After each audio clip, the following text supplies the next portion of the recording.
gente está falando de um levantamento da ONU, né, Beatriz Manfredini, que indica que a cada 2 horas, 7 mulheres são mortas na região. O que você tem mais a respeito desse levantamento para a gente, Bia? Bom dia.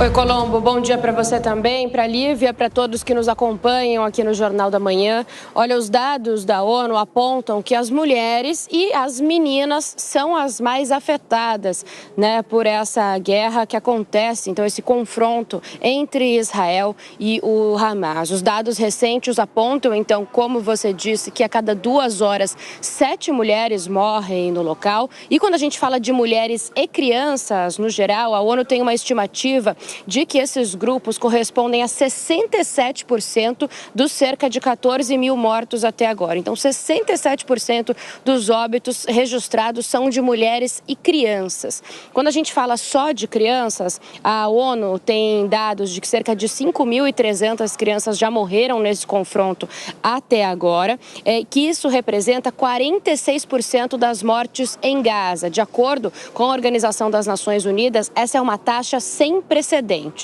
A ONU alerta ainda que as mulheres e meninas são as que mais vêm sofrendo, não só com esses registros de óbitos, mas também com dificuldades, principalmente com falta de insumos hospitalares, porque muitas mulheres estão grávidas, estão dando à luz no local, até depois, né, para a amamentação. As mulheres também encontram muito problema, mulheres e adolescentes, de higiene menstrual. Então, tem alguns outros dados da ONU que eu trouxe aqui para vocês. Olha, são cerca de 180 partos que acontecem diariamente em Gaza, e a ONU alerta que esses partos acontecem sem água, sem anestesia e sem eletricidade.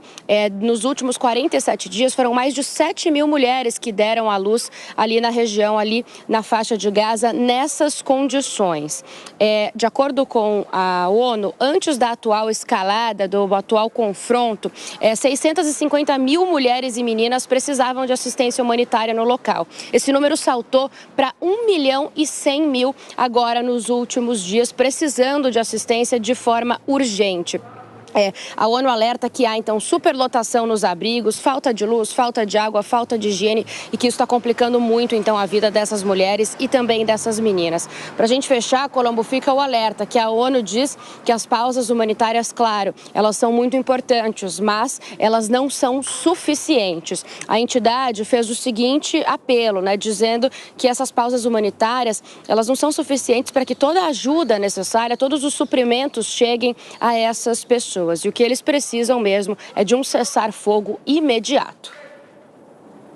O que parece cada vez mais distante, né? Obrigado, Bia. Beatriz Manfredini conversando com a gente ao vivo, direto de São Paulo. É fundamental lembrar que quando comentou o acordo entre Israel e Hamas, mediado pelo Qatar, o presidente dos Estados Unidos, Joe Biden, fez questão de primeiro celebrar o acordo e depois lembrar que a guerra não acabou.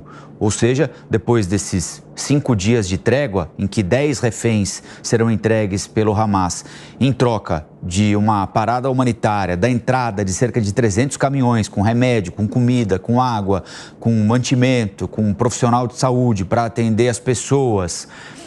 Depois disso, é muito provável que as coisas voltem ao patamar em que estavam antes do acordo. Afinal de contas, não há nenhum indício de que a guerra esteja próxima do fim.